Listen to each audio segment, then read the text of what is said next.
somos el pueblo de Dios, somos linaje escogido, oh, somos real sacerdocio, nación santa adquirida por Dios, oh, somos... ¿Qué tal, mis hermanos, mis amigos? Que Dios me los bendiga en esta hora. Para mí es un gusto poder estar una vez más frente a ustedes desde la iglesia Maranata aquí en Guayaquil. Estamos listos para compartir con ustedes la palabra de Dios. Te recuerdo la dirección, aquí en Guayaquil, Ecuador, Maldonado 810 y Lorenzo de Garaycoa. Así que recibe un cordial saludo de la iglesia Maranata aquí en Guayaquil.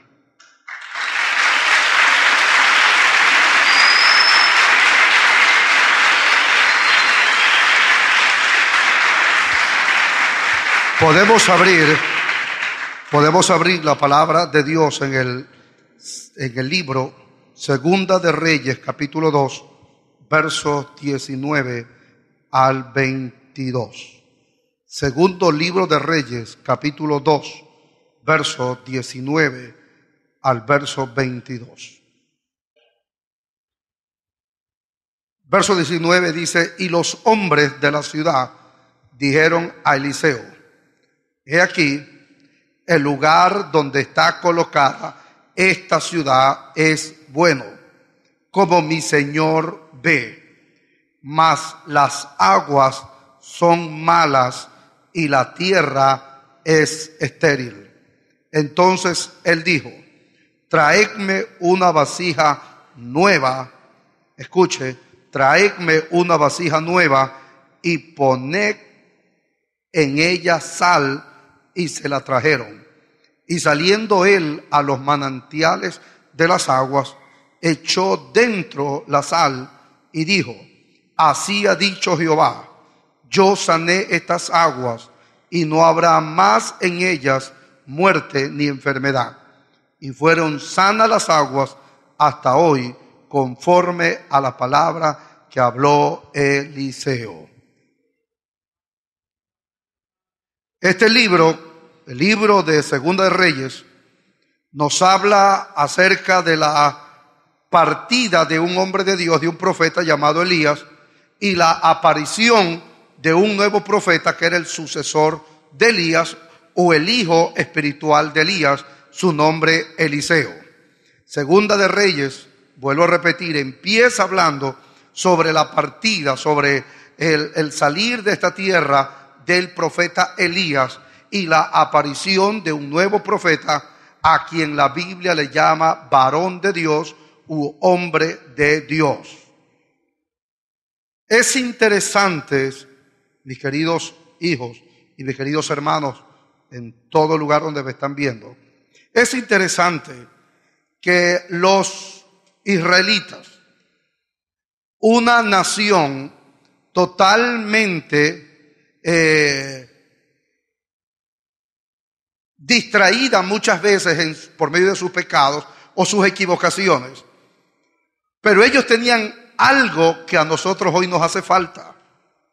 La nación de Israel podía pecar, podía equivocarse, podía meter los pies, como nosotros decimos, podían caer muy bajo, pero ellos tenían algo. Cada vez que se equivocaban, cada vez que eran atacados por naciones enemigas, cada vez que ellos fracasaban, cada vez que se encontraban en algún conflicto, buscaban siempre a un hombre de Dios. Te lo repito otra vez. La nación de Israel puede haberse equivocado. Los israelitas pueden haber pecado, pueden haberse distraído inclusive de su propósito, pero cada vez que ellos se daban cuenta que estaban en problemas, ellos siempre buscaban a un profeta o buscaban a un hombre de Dios.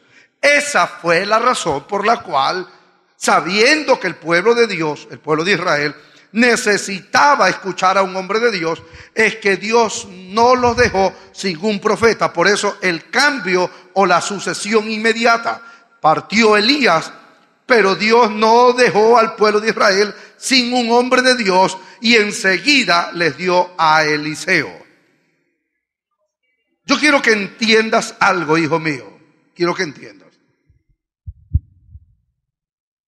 Lo que hoy, en nuestro pleno siglo que vivimos, y lo que ya estamos un poquito de años en el Evangelio, yo tengo ya 24 años en el Evangelio, que he visto lo suficiente, yo me doy cuenta que hoy la mayor parte de la iglesia no sabe decir varón de Dios, o no sabe de la existencia de profetas o de hombres de Dios.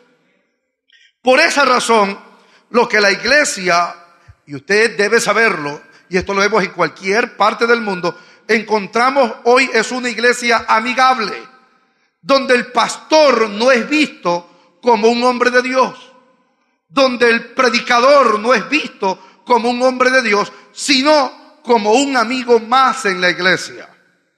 Tal es así que en muchas iglesias se ha cambiado el nombre de iglesia y se llaman cualquier otra cosa menos iglesia, porque el pastor que tienen para su iglesia no es un hombre de Dios, no es un enviado de Dios, no es un profeta de Dios.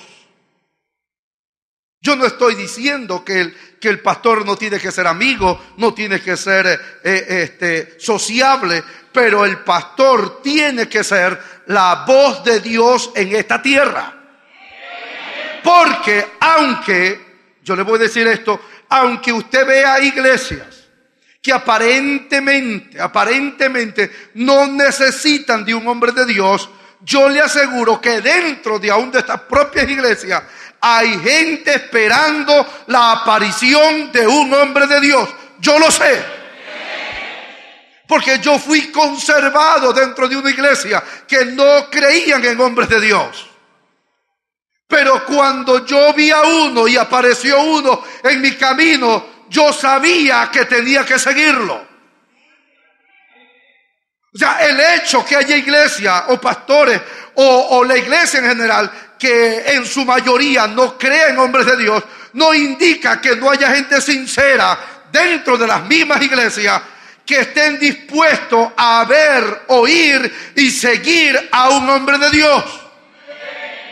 Yo le voy a definir en cortas palabras lo que es un hombre de Dios. Un hombre de Dios es aquel que habla la palabra que Dios le ha dado. Eso es todo. Un hombre de Dios es aquel que puede transmitir la palabra tal como Dios se la dio. O sea, hombre de Dios porque hablamos la palabra de Dios. No es hombre de Dios porque hablo mis palabras. Y no hablo conforme a mi corazón, sino conforme al corazón de Dios. Por eso cada pastor que me oye, cada predicador que predica la palabra, debe de ser un hombre y un predicador y un pastor que dé al pueblo, que dé a su iglesia la palabra que Dios pone en su corazón. Por eso dice la Biblia, no hará nada Jehová el Señor si primero no se lo revela a sus siervos los profetas. ¿Qué es un profeta? Un hombre de Dios. Yo me quedo asustado y hasta un poco a veces admirado de ver cuando escucho ciertos programas radiales y algunos programas en televisión y cuando hacen hincapié y hacen énfasis diciendo: mi hijo es un rebelde, quiero llamar al programa para que me dé un consejo. Y en vez de enviarlo a un hombre de Dios o a un pastor, la mayor parte de programas por radio y televisión lo que hacen es mandarlos a un psicólogo, mandarlos a un consejero familiar. Y yo le voy a decir algo, y por favor, mis amigos los psicólogos, no se molesten porque no estoy hablando mal de ustedes. Ustedes hacen un buen trabajo y yo entiendo un poquito de psicología porque yo estudié hace muchos años. Pero hay cosas que usted no puede hacer.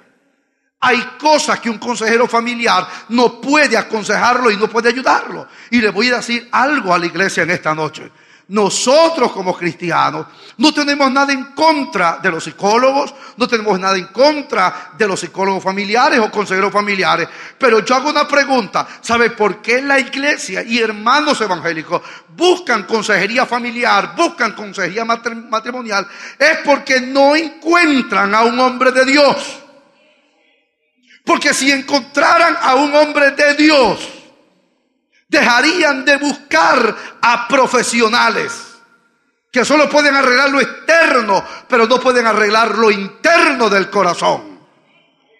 En este capítulo donde yo acabo de leerle, que lo estaría ampliando mucho mejor en la segunda parte, nos habla de un pueblo que cuando se dieron cuenta que la ciudad en la cual ellos estaban, la ciudad dice que era buena, pero que estaba estéril. Que la ciudad era buena, pero no se podía multiplicar ni fructificar. Enseguida, dice, fueron al varón de Dios. Ponga su atención, por favor, otra vez. Ponga su atención y usted puede verlo. Puede mirar también, si usted nos trajo su Biblia, usted puede mirar en pantalla, acá en gigante, pantalla gigante, que está el verso de la palabra de Dios. Verso 19 dice: y los hombres de la ciudad dijeron a Eliseo: he aquí el lugar donde está colocada esta ciudad es bueno, como mi señor ve, mas las aguas son malas y la tierra es estéril. ¿Se da cuenta? ¿Se da cuenta? ¿A quién buscaron? Al hombre de Dios. ¿A quién buscaron? Al hombre de Dios.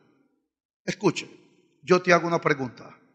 ¿A quién buscas tú cuando estás atravesando las peores circunstancias? ¿A quién busca? ¿Busca a su mamita? ¿Busca a su papito? ¿Busca a sus amigos? ¿Busca a su tío, a su padrino? ¿A quién busca usted? Pregúntale que está a tu lado: ¿a quién buscas tú en los peores momentos de tu vida?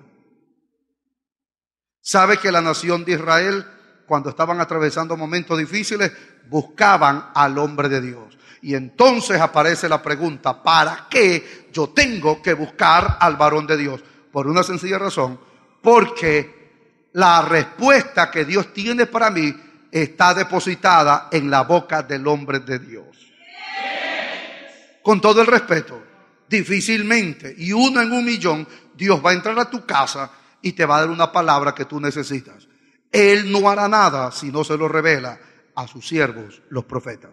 Por eso, cuando tú vienes a una iglesia, y yo no estoy personalizando lo que voy a decir, porque en muchos púlpitos en este país y en esta ciudad, yo puedo atreverme a decir, y no tiene que ver solo con Maranatha, pero en los púlpitos de mi ciudad y de mi país, yo puedo decir que sí hay hombres de Dios. Que sí, pocos, pero sí hay, sí hay. Sí, yo los conozco, hombres de Dios. Pero ¿sabe qué? Hay que ir y hay que escucharlo. Lo voy a ampliar un poquito más en la segunda parte. Allí donde está, incline su cabeza y reconozca que usted necesita un hombre de Dios. Espíritu Santo, reconocemos en esta noche, en este lugar, que necesitamos hombres de Dios.